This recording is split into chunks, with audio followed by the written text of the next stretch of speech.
Good morning, everyone. আমাৰ দুপৰীয়া চব্জি হ'ব ৰঙালাও, জিকা, আলু, পটল আৰু সয়াবিন কাটি ৰেডি কৰি থৈ দিছোঁ দুপৰীয়া চব্জি আৰু লগতে পিঁয়াজ জলকীয়া কাটি ৰেডি কৰি থৈছোঁ এটা বনাবৰ কাৰণে ৰেডি আৰু এই সয়াবিন গৰম পানী দি ভিজাই ৰেডি কৰি থৈ দিছোঁ চব্জি দিবৰ কাৰণে বনাবৰ কাৰণে তেল দিলোঁ কেৰাহীত পিঁয়াজ জলকীয়া আগতে ভাজি কৰি লওঁ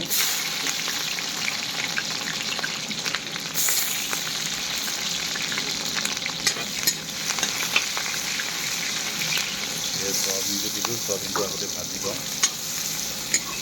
তেলত পিঁয়াজ জলকীয়াৰ লগতে একেলগে ভাজিছোঁ সয়াবিনটো গুড়াটো দি ল'লোঁ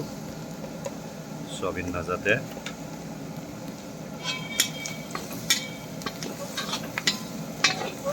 জলকীয়া সয়াবিন ভাজা হ'ল এতিয়া চব্জি দিওঁ আৰু চব্জিটো ভাজোঁ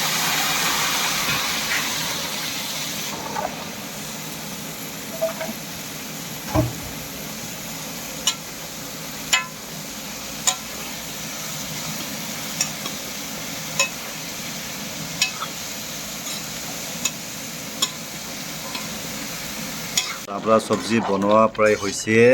বহুত ধুনীয়াকৈ বনাইছোঁ আজি চব মিক্সাৰ চব্জি এই হৈছে আৰু বনোৱা লাবৰা